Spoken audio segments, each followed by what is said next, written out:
সিরিজের প্রথম ওডিআইয়ে আফগানিস্তানের কাছে 5 উইকেটে হেরেছে বাংলাদেশ। এই ম্যাচ নিয়ে কথা বলতে আমার সাথে রয়েছেন শেখ আশিক। আশিক, একটা সময় ক্রিকেট বিষয়ে একটা ধারণা ছিল যে বাংলাদেশ টেস্ট এবং টি-20 ছাড়াও ওডিআই ফরম্যাটে একটা তুলনামূলক ভালো দল, কিন্তু গত 2 বছর ধরে আমরা দেখছি সেই ধারণাটা একটা পরিবর্তন এসেছে। বাংলাদেশ শেষ 18টি ম্যাচের 13টিতেই হেরেছে, অর্থাৎ বাকি 5টি মাত্র ম্যাচ বাংলাদেশ জিতেছে। আশিক, বাংলাদেশের আসলে 2015 সালের পরবর্তী সময় থেকে বলা হয় যে বাংলাদেশ আসলে ওয়ানডেতে ভালো করছে, ওয়ানডেতে ভালো দল হয়ে উঠছে, বাংলাদেশের ফেভারিট ফরম্যাট বলা হয় ওয়ানডে। কিন্তু সেই ওয়ানডেতে সাম্প্রতিক সময় যদি বলি, শেষ 5টা সিরিজের মধ্যে মাত্র একটা সিরিজ বাংলাদেশ জিতেছে এবং বর্তমান সময়ে বাংলাদেশের ওয়ানডেতে অবস্থান আসলে যদি আমি র্যাঙ্কিং এর দিকে তাকান, সেটা আসলেই হতাশাজনক অবস্থানে চলে যায়। বাংলাদেশ 10 নম্বরে আছে। তো এই সিচুয়েশনে আসলে বাংলাদেশে ওয়ানডেতে ভালো কিংবা ওয়ানডেতে ভালো দল বলার একদমই সুযোগ নেই। যদি আজকের ম্যাচের অর্থাৎ আফগানিস্তানের সাথে যে ম্যাচটা হারলো প্রথম ওডিআইতে, সেই ম্যাচের স্কোর বোর্ডের দিকে তাকান, যে এই আধুনিক সময়েও যারা 250 রানও করতে পারে না ওয়ানডেতে, তাদেরকে আসলে ওয়ানডের ভালো দল বলা আসলে ক্রিকেটের জন্য লজ্জার। শেখ আশিক, আজকে বাংলাদেশ দলকে আমরা দেখেছি 159টি ডট বল খেলেছে বাংলাদেশ দল। তো আসলে স্ট্রাইকটা রোটেট কেন তারা করতে পারছে না? স্ট্রাইক রোটেটের কথা বারবার বলছিল কমেন্টেটর, যে এই সিরিজে যারা স্ট্রাইক রোটেট করে খেলতে পারবে তারাই সিরিজ জিতবে। স্ট্রাইক রোটেট করে খেললে অবশ্যই তারা সিরিজ জিতবে, কারণ আপনি যখন স্ট্রাইক রোটেট করে খেলতে পারবেন আপনার রান বেশি হবে এবং সহসাই ম্যাচ জিতে যাবেন। এর চেয়ে আরও যদি সহজ করে আমি বলি, সেটা হচ্ছে দেখেন আপনি 159 বা 160টা বল আপনি ডট দিচ্ছেন যে ম্যাচে, আপনি ওইখান থেকে 100টা কমায় আনেন, আপনি 60টা বল ডট দেন। 60টা বল দল দিয়ে 100 বলে যদি আপনি 100টা সিঙ্গেলসও খেলেন, বাউন্ডারিও দরকার নেই, যদি সিঙ্গেলসও খেলেন তাও আপনার রান 100 বেড়ে যায়। 100 বলে তো আসলে 100 সিঙ্গেলস হবে না, সেখানে কিছু বাউন্ডারিও আসবে, কিছু ডটও যাবে।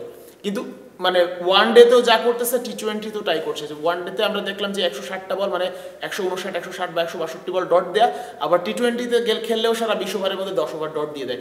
মানে বাংলাদেশ যখন খেলতে নামে তারা ভাগ করে নেয় যে হচ্ছে যে কত বলে খেলা, মানে যে কয় বলে খেলা তার অর্ধেক ডিভাইড, আমরা ডট দেব, অর্ধেক ডট দেব, অর্ধেকে রান করবে, এর মধ্যে আল্লাহর নামে যে রান আসে আসুক, এই অবস্থা। শেখ আশিক, এশিয়া কাপে বাংলাদেশ যে খেলাটা উপহার দিয়েছিল এবং আফগানিস্তানের বিপক্ষে টি-20 সিরিজেও বাংলাদেশ যেভাবে খেলেছে, আমাদের একটা শঙ্কা ছিল যে ওডিআইয়ে বাংলাদেশ কি আসলে আফগানিস্তানের সাথে খেলতে পারবে নাকি বা ভালো করতে পারবে নাকি, সেটা একটা শঙ্কা আমাদের মাঝে তৈরি হয়েছিল। বাংলাদেশ টানা যখনই উইকেট পড়ছিল টানা, তখনই আমরা ভেবেছিলাম যে ওডিআই সিরিজটা বাংলাদেশের জন্য কঠিন হতে চলেছে। কঠিন হওয়ার মূল কারণটা হচ্ছে বাংলাদেশের ওই যে আপনি 20 ওভারের খেলায় যখন আপনার টপ টপ করে কিছু উইকেট পড়ে যাচ্ছে, তখন আপনি 50 ওভারের ম্যাচ খেলবেন কিভাবে? আপনার তো ওই লং ইনিংস খেলা বা হচ্ছে মুশফিকুর রহিমের রোল প্লে করবে, কিংবা হচ্ছে সাকিব আল হাসানের রোল প্লে করবে, মানে লম্বা একটা সময় খেলবে। নিশ্চয়ই মেহেদী হাসান মিরাজের মতো না যে হচ্ছে আমি বল খেললাম, বলের চেয়ে আরো 30-40 রান কম খেললাম, এমন না। যে ধরেন যে 90 বল খেলে 100 রান করলো, বা 90 বল থেকে বা 100 বল থেকে 100 রান করলো, অন্তত এমন একজন ক্রিকেটার, একজন দুজন থাকা লাগবে যারা ইনিংস লং খেলবে কিন্তু বল নষ্ট করবে না, যারা থাকলে স্ট্রাইক রোটেট করে খেলবে, একই সঙ্গে উইকেটে থাকবে, দলের দায়িত্ব নিবে, নিজে রান করে দিবে এবং একই সঙ্গে অন্যদের উপর বল নষ্ট করে চাপ সৃষ্টি করবে না, এমন ব্যাটসম্যান দরকার, যেটা আসলে আপনার টিমে নাই। আপনার টিমে আছে বেশ কয়েকজন ফিনিশার, যারা আসলে লোয়ার অর্ডার বা লোয়ার মিডল অর্ডারের ব্যাটসম্যান, তাদেরকে আপনি মিডল অর্ডার হিসেবে খেলান, যার ফলাফল আপনি দেখতে পাচ্ছেন। শেখ আশিক, 2023 বিশ্বকাপের পর বাংলাদেশ যে ওডিআইয়ে খারাপ করছে, এর পেছনে মূল কারণটা আসলে আপনার কাছে কি মনে হচ্ছে? যে ঢাকা প্রিমিয়ার ডিভিশন ক্রিকেটে প্রতিযোগিতা কমে গেছে, এটাও কি একটা কারণ নাকি? বাংলাদেশের প্রিমিয়ার ডিভিশন ক্রিকেটে যে প্রতিযোগিতা কমে যাওয়া অবশ্যই গুরুত্বপূর্ণ, কারণ আপনার ঘরোয়া লিগে আপনার যে প্র্যাকটিসটা হবে, আপনার ভেতর যে চর্চাটা হবে, সেটাই তো প্রতিফলনটা আপনি আন্তর্জাতিক পর্যায়ে দেখবেন। বছরে আসলে আমরা ম্যাচ খেলি কয়টা? আহামরি ম্যাচ যে খেলি তা না, কিন্তু হচ্ছে আপনার ক্রিকেটারদের স্ট্রাকচার, যে পিচে আপনারা খেলছেন মানে দেশের মাঠে, সেই পিচে আসলে লো স্কোরিং পিচ, আপনি স্পিন বোলিং উইকেট বানাচ্ছেন, কিংবা হচ্ছে বাউন্সি উইকেট হচ্ছে না, কিংবা ব্যাটিং উইকেট হচ্ছে না। তো আপনার ভেতর ওই যে ধান খেতে খেলার অভ্যাসটা হয়ে যাচ্ছে, রান না করার অভ্যাস আপনার মধ্যে তৈরি হয়ে যাচ্ছে, আপনার মধ্যে এই প্র্যাকটিসটা হয়ে যাচ্ছে। আপনি যদি টেনে টুনে 250 করতে পারেন তাহলে আপনি চোখ বন্ধ করে খেলতে পারেন, এবং সেই প্র্যাকটিসটা যখন হচ্ছে, কিন্তু সেইটা যখন যে আন্তর্জাতিক পর্যায়ে যখন আপনি খেলছেন, ভিন্ন পিচে খেলছেন, তখন আপনি ভালোভাবে ধরাটা। এবং গত 2-3 মৌসুমে আমরা দেখেছি যে ঢাকা প্রিমিয়ার ডিভিশন ক্রিকেটটা হচ্ছে রোজার সময়ে। আমরা এমনও দেখতে পেয়েছি যে পেসাররা তারা স্পিন বল করছে। তা আসলে এই বিষয়গুলো কি প্রভাব ফেলছে নাকি বাংলাদেশের ওডিআই টিমে? অবশ্যই প্রভাব ফেলছে। এই যে যখন রমজান মাসে আসলে যখন খেলা পড়ে, সিনিয়র ক্রিকেটাররা বিশেষ করে মাহমুদুল্লাহ, মুশফিকরা অনেকেই প্রতিবাদ জানিয়েছেন যে রমজান মাসে যে খেলাটা ফেলা হচ্ছে, তার মানে হচ্ছে কি রমজান মাসে আমরা কি দেখি, রমজানে স্কুল দ্রুত ছুটি দিয়ে দেয়া হয়, কিংবা হচ্ছে অফিস টাইমও কম থাকে। কেন সবাই টায়ার্ড থাকে, তো আপনার যে টাইমটাতে আসলে স্কুল অফিস সবকিছুরই গুরুত্ব কমিয়ে দেওয়া হয়, নিশ্চয়ই সেই টাইমে যদি আপনার লিগটা আয়োজন করেন, আপনি ধরেই নিচ্ছেন যে ওই লিগে আপনার আহামরি গুরুত্বটা নেই। এবং পেসারদেরকে আমরা দেখেছি যে স্পিন বল করছে, এবং শুধু স্পিন বল করছে না, সেই স্পিন বল করে উইকেট নিচ্ছে, বল ডট দিচ্ছে, মানে হচ্ছে মোটামুটি হাত ঘুরিয়ে বল করতে পারলেই বল হয়ে যাচ্ছে এবং সেই বলে সাফল্য পাচ্ছে। অর্থাৎ আপনি বলতে যাচ্ছেন লিস্টে ক্রিকেটে বাংলাদেশ ভালো করতে পারছে না। বাংলাদেশের যে ক্লাবগুলো সেখানে প্রতিযোগিতা কমে গেছে, তার প্রতিফলনটা আমরা দেখতে পাচ্ছি আন্তর্জাতিক মঞ্চে। এটাই তো হওয়ার কথা। আপনি যদি ঘরে পড়াশোনাটা ভালো না করেন, পরীক্ষার হলে গিয়ে আপনার অবস্থা কি হবে? তো এখানে তো সেই অবস্থা হচ্ছে। আপনি ঘরে মনে করেন যে প্রাইভেট টিচারের কাছে কিংবা ঘরে যা পড়ছেন মনে করছেন এটাই অনেক, এটাই হচ্ছে আপনার ঘরে 2-3 ভাই বোন আছেন, আপনারা পড়াশোনা করছেন, সবাই ডাল স্টুডেন্ট, তার মধ্যে আপনি একটু ভালো বা 2-1 ভালো মনে হচ্ছে ভালো, কিন্তু যখন আপনার প্রতিযোগিতা বৃহত্তর পর্যায়ে চলে যাচ্ছে, তখন আসলে দেখা যাচ্ছে আপনি কিছুই না। আফগানিস্তানের বিপক্ষে প্রথম ওডিআই বাংলাদেশ হেরে গেছে, অর্থাৎ এই সিরিজে বাংলাদেশ আফগানিস্তানকে হোয়াইট ওয়াশ করবে সেই সম্ভাবনা একেবারেই শেষ হয়ে গেছে। বাংলাদেশ যদি আফগানিস্তানকে হোয়াইট ওয়াশ করতে পারতো তাহলে 10 থেকে র্যাঙ্কিংয়ে 9 আসতে পারতো। এখন যদি বাংলাদেশ আফগানিস্তানের বিপক্ষে 2-1-এও সিরিজ জেতে, তারপরও কিন্তু 9-এ উঠতে পারবে না। অর্থাৎ বাংলাদেশের জন্য সরাসরি বিশ্বকাপে কোয়ালিফাই করাটা এখন চ্যালেঞ্জের মতো হয়ে যাচ্ছে ধীরে ধীরে।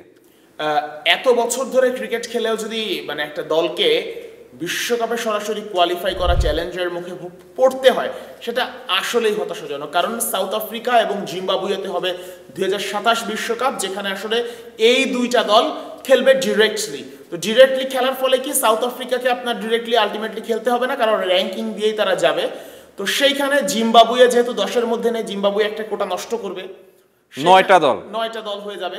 তো সেইখানে আসলে বাংলাদেশ যদি 10-এ থাকে, 10-এ থাকলে তাকে সরাসরি আসলে কোয়ালিফাই করতে পারছে না, কারণ 10-এর মধ্যে মানে 2027 সালের মার্চের মধ্যে যদি আপনি 8-এর মধ্যে প্রবেশ করতে না পারেন, আপনাকে কোয়ালিফিকেশন রাউন্ড খেলতেই হবে, বাছাই পর্ব খেলে বাংলাদেশকে বিশ্বকাপে আসতে হবে। এটা আসলে এত বছর ধরে 20-25 বছর ধরে একটা ক্রিকেট খেলুড়ে দেশের জন্য অত্যন্ত লজ্জাজনক।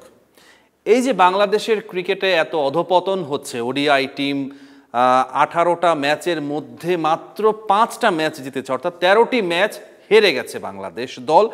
তাহলে বাংলাদেশ দল ওডিআই একসময় বলা হতো যে বাংলাদেশ ভালো দল, হঠাৎ করে এই যে একটা অবস্থা তৈরি হয়ে গেছে, এটা কি পাপনের যে বোর্ড ছিল, তারা যে দায়িত্ব ছিল, সেটারই প্রতিফলন কি এখন বাংলাদেশ ভোগ করছে কিনা? এই যে পাপনের বোর্ড বলি কিংবা বর্তমান কমিটি বলি, এইটা আসলে আপনাকে আরো অনেক দিন ধরে টানতে হবে। কারণ বাংলাদেশে যে স্ট্রাকচার তৈরি হয়েছে, ক্রিকেটের যে কাঠামোটা আছে, এই কাঠামোই তো হচ্ছে ঘুণে ধরা কাঠামো। আপনার ঘরোয়া লিগ নিয়ে সমস্যা, আপনার ফিক্সিং এর অভিযোগ আসে, আপনার বিভিন্ন ক্লাবকে ইচ্ছে করে জিতিয়ে দেওয়া হয়, ব্যাটসম্যানের উপর প্রেশার ক্রিয়েট করা হয়, তুমি এই বলের মধ্যে বা এত রানের মধ্যে আউট হয়ে যাবা। তো যে দেশের ক্রিকেট নিয়ে এত ফিক্সিং চলে, এত কারিগরি চলে, সেখানে আপনার এগুলো আন্তর্জাতিক পর্যায়ে গেলে এগুলো যে ধূপে টিকবে না, সেই দলটা, এটা খুবই নর্মাল বিষয়। কিন্তু এত বছর ধরে ক্রিকেট খেলার ফলে কিছু কিছু ভালো প্লেয়ার বের হয়, কেউ পারফর্ম করে, যে কারণে আসলে কিন্তু আলটিমেটলি দেখেন যে আপনি ভালো দল আসলে কোন বিচারে বলবেন? আপনি এত বছর ধরে ক্রিকেট খেলে আপনার কোনো শিরোপা আছে? আপনি এত বছর ধরে ক্রিকেট খেলে আপনি কোনো টুর্নামেন্টের ফাইনাল খেলেছেন? মানে এশিয়ার বাইরের টুর্নামেন্টে আপনি এশিয়া কাপের ফাইনাল খেলেছেন 3বারই হেরেছেন। আপনি ওয়ার্ল্ড কাপে সর্বোচ্চ কোন পর্যায়ে গিয়েছেন? এতগুলো ওয়ানডে বিশ্বকাপ হয়, টি20 বিশ্বকাপ হয় 2 বছর পর পর, ওয়ানডে বিশ্বকাপ 4 বছর পর পর, মানে আপনি মানে র্যান্ডমলি কিছুদিন পর পর, মানে বলতে গেলে কিছুদিন পর পর ওয়ার্ল্ড কাপ পান, সেখানে আপনার পারফরমেন্স কি? মানে এই কয়টা দল ক্রিকেট খেলে? আমি যদি বলি ক্রিকেটকে আসলে তো বৈশ্বিক গেম বলার আসলে উপায় নেই। এই কয়েকটা সাউথ এশিয়ার কিছু দেশ, ভারত, পাকিস্তান, বাংলাদেশ, শ্রীলঙ্কা, এদিকে অস্ট্রেলিয়া খেলে, ইংল্যান্ড খেলে, সাউথ আফ্রিকা খেলে, এই যে অল্প কিছু দেশ। আরও কেউ কেউ খেলে, যেমন বাংলাদেশ যেমন, বা হচ্ছে নেপাল, ভুটান যেমন ফুটবল খেলে, এমন ক্রিকেটও এমন কিছু দেশ খেলে। তো সেই জায়গা থেকে আসলে আপনি কম্পিটিশন ওই 8টা-10টা দেশের মধ্যে, তো 8টা-10টা দেশের মধ্যে যেখানে কম্পিটিশন, সেখানে যদি আপনার র্যাঙ্কিং থাকে 10, তো আপনার অবস্থান যে আসলে বিল্ডিংয়ের রেলিংয়ের নিচে, সেটা আসলে বলার অপেক্ষা রাখে না। এক পর্যায়ে আজকের ম্যাচে বাংলাদেশের সংগ্রহ ছিল 3 উইকেটে 153 রান। সেখান থেকে বাংলাদেশ দল 221 রানে অল আউট হয়ে গেছে। টি-20 সিরিজেও আমরা দেখেছি টপ উইকেট পড়ছে, এশিয়া কাপেও দেখছি টপ উইকেট পড়ছে।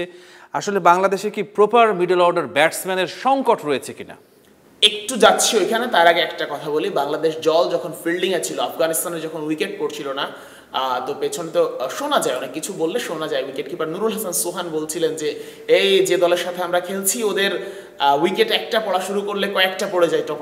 কিন্তু আলটিমেটলি আফগানিস্তানকে এই কথা বললে বাস্তবিক অর্থে কিন্তু বাংলাদেশি এমন দল, উইকেট অর্থাৎ নিজেদের কথাটাই বলে দিয়েছে, কথাটাই আসলে বলে ফেলেছেন বাংলাদেশের উইকেট কিপার নুরুল হাসান সোহান। কারণ আমরা বাংলাদেশে আগে দেখতাম কি, বাংলাদেশ যখন ব্যাটিং করতো তখন স্লিপে 5-6টা প্লেয়ার দিয়ে রাখতো প্রতিপক্ষ, এবং সেই স্লিপেই ক্যাচ যেত। তো এখন হয়তো বা স্লিপেও এমন ক্যাচ যায় না, কিন্তু সে আলটিমেটলি উইকেট পড়ে যায়। এবং বাংলাদেশের খেলা নিয়ে যদি আমি আরও স্পষ্ট করে বলি, যে আমরা যখন খেলা দেখতাম, কিংবা হচ্ছে এখনকারও অনেকে আছে যে কেউ ওয়াশরুমে যেতে চায় না বাংলাদেশের খেলার মাঝখানে, মানে কেউ টয়লেটে যেতে চায় না, যে আমি যে যাব গিয়ে এসে ব্যাক করে দেখবো যে কয়টা উইকেট পড়ে গেছে, বা আমি কয়েকটা উইকেট পড়া দেখতে পারবো না। এটা খুবই র্যান্ডম বিষয়, সেই 10 বছর আগেও ছিল, এখনো আছে। শেখ আশিক যে কথা বলছিলেন যে বাংলাদেশের যে স্ট্রাইক রোটেশন, সেই সমস্যা থেকে কিভাবে বাংলাদেশ দলের প্লেয়াররা বেরিয়ে আসতে পারে বলে আপনি মনে করেন? দেখেন, স্ট্রাইক রোটেশনটা জায়গাটা আসলে কেমন, পাওয়ার হিটিং নিয়ে আমরা অনেক কথা বলি, কিন্তু বাংলাদেশে আমার কাছে মনে হয় অন্তত ওয়ানডেতে পাওয়ার হিটিংয়ের চেয়ে বড় সমস্যা হচ্ছে সিঙ্গেলস ডাবলস নেওয়ার যে প্রবণতা, এটা কম। আপনি দেখেন যে বিরাট কোহলি কিংবা রোহিতরা যখন উইকেটে থাকে, মানে বিরাট কোহলির কথা যদি আমি বলি, বিরাট কোহলি যেখান থেকে 2 রান নেয়, বাংলাদেশের অধিকাংশ সেখান থেকে 1 রান হয়। একদম র্যান্ডমলি আপনি যদি খেলা দেখেন, তো আপনি যদি সিঙ্গেলস ডাবলসগুলো বের করতে না পারেন, তো শুধুমাত্র বাউন্ডারি দিয়ে আপনি কিচ্ছু করতে পারবেন না। তো যতই আপনি 6 সিটিং মেশিন নিয়ে আসেন, কিংবা হচ্ছে হাতুড়ি এনে প্র্যাকটিস করেন, পাওয়ার হিটিংয়ের লাভ হবে না আপনি যদি সিঙ্গেলস ডাবলসগুলো বের করতে না পারেন, অন্তত ওয়ানডে ক্রিকেটে। আশিক, জাকের আলী অনিকের প্রসঙ্গে আসছি।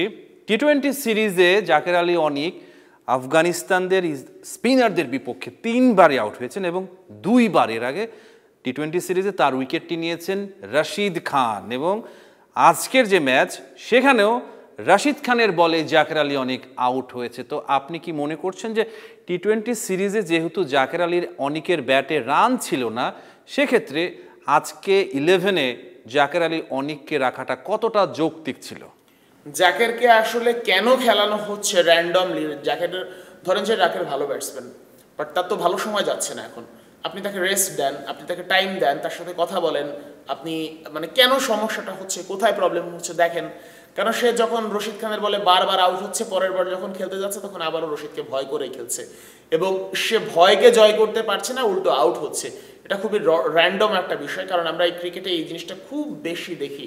আমরা যদি বলি শিমরন হেটমায়ার বারবার মেহেদী হাসান মিরাজের বলে আউট হয়েছে, সেই এইজ লেভেল থেকে শুরু করে জাতীয় দলে। তো একজন অর্থাৎ তার দুর্বলতাটা মিরাজ খুব ভালোভাবে জানে, ঠিক একইভাবে রশিদ খানও আমাদের জাকের আলী অনেকের দুর্বলতা ভালোভাবে জানেন। এর এমন থাকে, যেমন ক্রিস গেইল বারবার সোহাগ গাজীর বলে আউট হতেন। তো এইটা আসলে থাকে। তো এই যে একদিকে ভয় পায়, অন্যদিকে দুর্বলতাকে কাজে লাগায়। নাম্বার 3 হচ্ছে, আপনি যখন ভয় পাবেন তখন আসলে আপনি ওই জিনিসটা ফেস করতেই চাইবেন না। আর ফেস করতে চাইলে, মানে যখন ফেস করতে যাবেন তখন আপনি একদম গোল পাকিয়ে যাবেন, খুবই নর্মাল ব্যাপার। শেখ আশিক, আপনার কাছে কি মনে হচ্ছে যে বাংলাদেশ শেষ পর্যন্ত ওডিআই সিরিজে আফগানিস্তানকে হারাতে পারবে? কি না পারবে এটা আসলে বলার সম্ভাবনা কিংবা সুযোগ খুবই কম। কারণ বাংলাদেশ আফগানিস্তানে খেলতে যাওয়ার আগে, মানে দুবাইতে, মানে আবুধাবিতে খেলা হচ্ছে, বা শারজায় খেলা হচ্ছে, আবুধাবিতে খেলা হচ্ছে, যাওয়ার আগে কেউ ভাবেনি যে বাংলাদেশ আসলে হোয়াইট ওয়াশ করবে 3 উইকেট, মানে 3টা ম্যাচেই হারাবে টি-20 সিরিজে। তো এইটা আসলে কেউ ভাবতে পারেনি। সেটা যখন হয়েছে, এটাও মানে সিরিজ দেখা গেল যে পরের ম্যাচগুলো জিতে বাংলাদেশ সিরিজ জিতে নিল, কিন্তু আলটিমেটলি এতে বাংলাদেশ ক্রিকেটের কোনো পরিবর্তন হবে না, এটা হচ্ছে বাস্তব। আশিক, আমরা যদি দেখতে চাই যে 2023 বিশ্বকাপের পর বাংলাদেশ যে কয়টি সিরিজ খেলেছে, আমি দেখতে পাচ্ছি বাংলাদেশ মাত্র একটি সিরিজ জিতেছে, সেটি ছিল শ্রীলঙ্কার অ্যাগেনস্টে। বিশ্বকাপের পরপরই বাংলাদেশ নিউজিল্যান্ডের কাছে 2-1 ব্যবধানে সিরিজ হেরেছে। এরপর বাংলাদেশ শ্রীলঙ্কার সাথে সিরিজ খেলেছে, সেখানে বাংলাদেশ 2-1 ব্যবধানে সিরিজ জিতেছে। আফগানিস্তানের বিপক্ষে বাংলাদেশ 2-1 সিরিজ হেরেছে এবং ওয়েস্ট ইন্ডিজের কাছে 3-0 হোয়াইট ওয়াশ হয়েছে। এরপর শ্রীলঙ্কার কাছে 2-1 ব্যবধানে সিরিজ হেরেছে। তো আসলে এই চিত্রটাই আসলে দেখাচ্ছে যে বাংলাদেশ দল ধীরে ধীরে ওডিআই অনেক পেছনের দিকে পড়ে যাচ্ছে। আপনি মানে এটা যখন আপনি বর্ণনা করছিলেন, আমার কাছে মনে হচ্ছিল দারিদ্র্যের সীমারেখা বা কিছু একটা দেখাচ্ছেন, যে একটা দেশের জনগণ মানে খাদ্য সংকটে ভুগছে বা হচ্ছে অর্থনৈতিক সংকটে ভুগছে, এই টাইপের কোনো একটা আমার মাথার মধ্যে ভাসছিল। কারণ দেখেন যে একটা দল খেলেছে, শুধু এর সঙ্গে হেরেছে, তার সঙ্গে হেরেছে, এর সঙ্গে 3টা খেলে 3টাই হেরেছে, এর সঙ্গে 3টা খেলে 2টাই হেরেছে।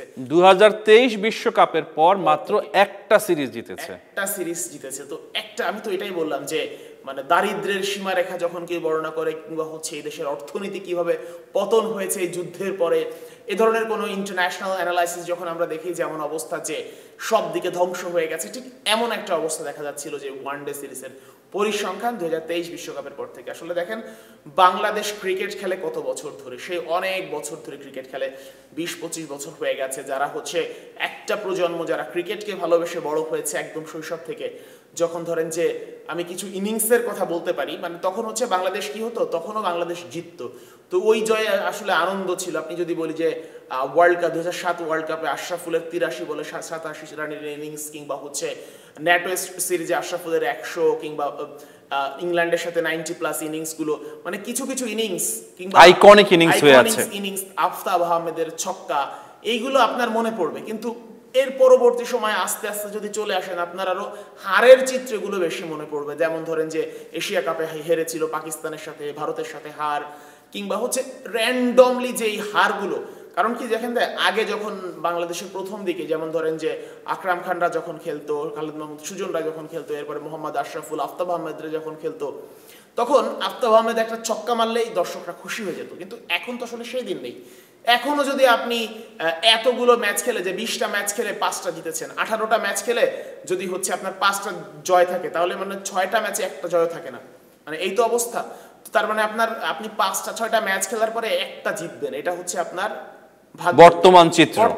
অর্থাৎ হচ্ছে এমন অবস্থা যে আমি যদি ধরেন যে ব্রাজিল 7 গোল খেয়েছিল, 7 গোল খাওয়ার পরে ব্রাজিল কিন্তু একটা গোল দিয়েছিল জার্মানিকে, কিন্তু এই যে ব্রাজিল যে গোল দিয়েছিল এটা নিয়ে কিন্তু কোনো ইয়া নাই, ব্রাজিল 7 গোল খেয়েছিল, এটাই হচ্ছে আসল কথা। তো আলটিমেটলি যখন একটা দল 7 গোল দেয়, তখন টায়ার্ডও হয়ে যায়, বা হচ্ছে 7 গোল দেওয়ার পরে যে ওরা একটা দুটো গোল দিলে কি বা আসা যায়। বাংলাদেশের ক্রিকেটের অবস্থা হচ্ছে তাই, যখন আপনি 5টা সিরিজ খেলবেন, 5টা সিরিজ খেলে 4টা হারার পরে এখন আপনার অপোনেন্টেরও আপনার প্রতি মায়া হবে, যে একটা জিতলেই বাকি, মানে হেলায় ফেলায় হলেও ধরেন যে আপনি একটা জিতে গেলেন, এটা আসলে খুব বেশি ইম্প্যাক্ট করে না। বা হচ্ছে আপনি হোয়াইট ওয়াশ নাই গেল, বা হচ্ছে 5টা ম্যাচ খেললো, 5টা ম্যাচে 3টা-4টা আগেই জিতে গেছে, ধর একটা হচ্ছে আমি বেঞ্চের প্লেয়ার দিয়ে খেলালাম, অন্যদেরকে সুযোগ করে দিলাম, যাচাই করে নিলাম যে বাংলাদেশের সাথে খেলা, তার মানে হচ্ছে আমি আমার বেঞ্চের প্লেয়ারদেরকে সুযোগ দিতে পারবো, যারা হচ্ছে নিয়মিত না তাদেরকে সুযোগ দিয়ে একটু তৈরি করতে পারবো পরবর্তী গুরুত্বপূর্ণ সিরিজের জন্য কিংবা টুর্নামেন্টের জন্য। তো বাংলাদেশের আলটিমেট পারফরমেন্স হচ্ছে আসলে এমন। আফগানিস্তানের ক্রিকেট যে পর্যায় থেকে শুরু করেছিল এবং বাংলাদেশের ক্রিকেট যেখান থেকে শুরু করেছিল, আফগানিস্তানের ক্রিকেট ধীরে অনেক এগিয়ে গেছে এবং বাংলাদেশের ক্রিকেট আমার কাছে মনে হচ্ছে দিনকে দিন আরও পিছিয়ে যাচ্ছে। আফগানিস্তান যে ধরনের সুযোগ সুবিধা পায়, বাংলাদেশ ক্রিকেট টিম তার চেয়ে অনেক বেশি সুযোগ সুবিধা পায়। তারপরেও আফগানিস্তান কেন বাংলাদেশ থেকে এত ভালো করছে বলে আপনি মনে করেন? সহকর্মী KM সনির একটা রিপোর্ট দেখছিলাম, এটা আমরা সবাই জানি। তো সেই রিপোর্টে আসলে সবকিছু বিস্তারিত হয়েছে স্টার প্লেতে, যে হচ্ছে আফগানিস্তানের ক্রিকেটটা আসলে কিভাবে বেড়ে ওঠে, যাদের নিজস্ব কোনো মাঠ নেই, যুদ্ধবিধ্বস্ত একটা দেশ, তালেবান শাসন, যেখানে নারীদের তো খেলাধুলা তো দূরের কথা, মানে হচ্ছে বাইরে বেরোনোই সমস্যা পর্দা ছাড়া। তো এমন একটা দেশে যারা হচ্ছে ক্রিকেটাররা দেশে যেতে পারে না, অন্য দেশে কখনো ভারতে, কখনো আরব আমিরাতে খেলে মাঠ চুক্তি করে, কিংবা হচ্ছে এনিহা অন্যের কাছ থেকে যদি বলি যে ধার করে একটা মাঠ পাওয়া, এবং সেই মাঠে খেলে এত ভালো ভালো প্রতিভাবান ক্রিকেটার। আপনি যদি বলেন যে মুজিব কিংবা হচ্ছে মোহাম্মদ নবী কিংবা হচ্ছে রশিদ খান, এই ধরনের স্পিনার বাংলাদেশে আপনি মানে র্যান্ডমলি তো পাবেনই না।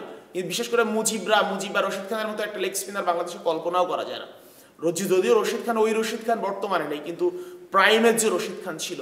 তো এই যে এত প্রতিভাবান ক্রিকেটার বের হয় আফগানিস্তান থেকে, তারা আসলে কোথায় ক্রিকেট খেলে? এখানে ক্রিকেটারদের যারা আফগান ক্রিকেটার, তাদের নিজেদের মাঝেও তো একটা তাড়না থাকে যে আমাকে ভালো করতে হবে, আমাকে আফগানিস্তানের ক্রিকেটকে আরো উঁচুতে এগিয়ে নিতে হবে। তো আফগানিস্তান যখন এত কোনো সুযোগ সুবিধা না পাওয়ার পরও যদি তাদের মধ্যে এত তাড়না থাকে, তা বিশ্বের তৃতীয় বা চতুর্থ ধনী ক্রিকেট বোর্ড, যাদেরকে হাজার হাজার কোটি টাকা যাদের ফান্ডে থাকে, তো সেই দেশের ক্রিকেটাররা আসলে কেন তাড়না থাকবে না? মানে আমার কাছে এবারে অবাক লাগে, অদ্ভুত লাগে বিষয়গুলো। শেখ আশিক, আপনাকে ধন্যবাদ। সিরিজের প্রথম ওডিআইয়ে আফগানিস্তানের কাছে হেরে গেছে বাংলাদেশ। টাইগাররা কি দ্বিতীয় ওডিআইয়ে আফগানিস্তানকে হারিয়ে সিরিজে সমতা ফেরাতে পারবে? Rahman pair, star news.